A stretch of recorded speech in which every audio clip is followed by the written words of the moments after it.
I never told this story before, but I saw another post about camping, so I thought I would share. I had finished senior year in high school and was doing what would turn out to be my last campout with my scouting troop's venture team. There were 6 of us, and we were all experienced backpackers. We had done Philmont together and routinely would do 20-mile hikes on the weekend to get to a secluded fishing hole. This trip, we were going to summit Mount Shasta. We parked and hiked in about 10 miles.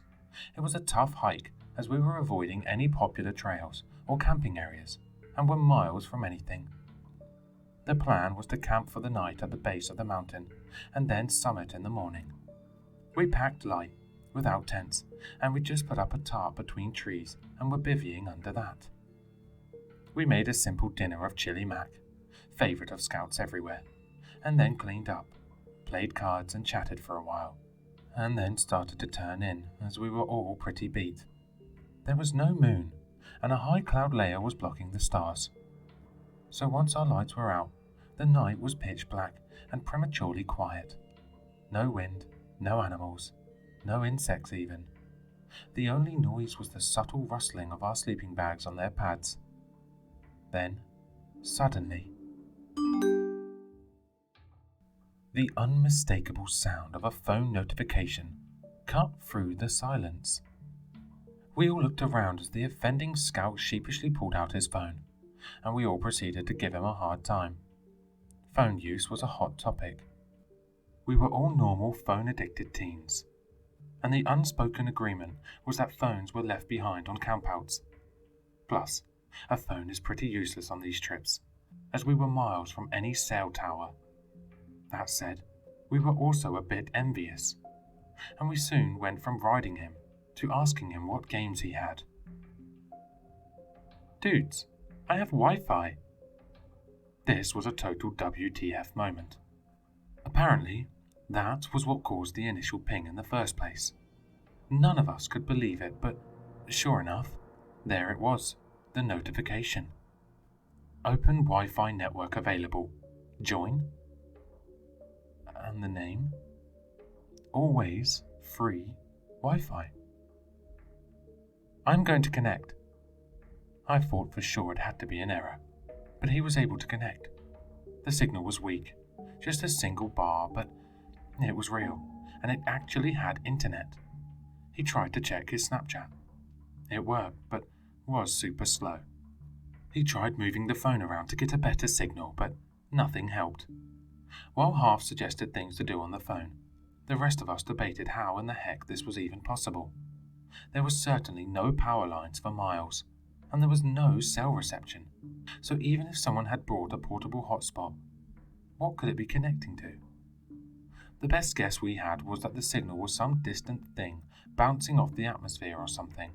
We had learned about that doing an amateur radio merit badge, but I was pretty sure that required a different wavelength than what Wi-Fi used. Our argument was interrupted by the distinctive sounds of Clash of Clans, a mobile game we were all obsessed with at the time. "Guys, I can play Clash. I have 2 bars now." We all gathered round again, both to check out his base in the game, but also to see the signal strength. Sure enough, it had gone to 2 bars. We're just sitting here. How is it getting stronger? Someone laughed. None of us knew, but over the next few minutes, get stronger it did. First 2 bars, then 3. The speed was getting way better as well. Then something occurred to one of us.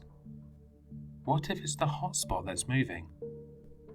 We all went totally silent. We just sat there, under the tarp, huddled around the phone, watching the signal strength. It went to 4 bars. No one is making a sound. It is dead quiet. The only light is from the phone screen, cupped in the scout's hands. Then, somewhere in the woods, I heard something. I hold my hand up to my ear with a sign. Listen. Everyone hears it now.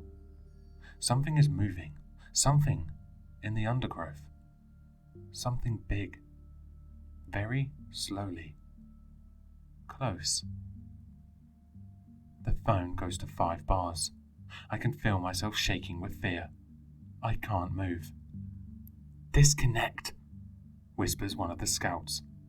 The scout with the phone quickly disconnects from the Wi-Fi. We are all huddled tight now. The thing in the woods is close. We can hear branches being pushed away, twigs being snapped. And there is a new, moist, mossy scent in the air. After what seems like an eternity, but probably was just a minute or two, the sound seems further away. The signal is back to 4 bars, then 3, and finally down to 1. Only then do we breathe. The scout turns off his phone. I doubt he ever brought it on a camping trip again, and none of us said anything. We just sat in silence for hours, until one by one, we fell asleep from pure exhaustion. The next day, we hiked back out without attempting the summit. We didn't discuss it. We just all did it without question.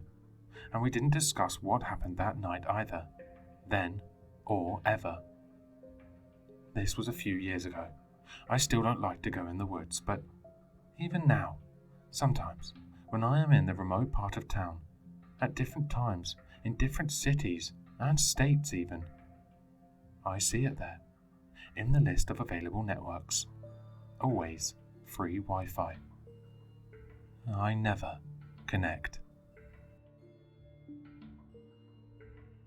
Hello listeners, if you enjoyed this story, please check out the author in the description. For more content, leave a like, comment, and subscribe for more sinister readings.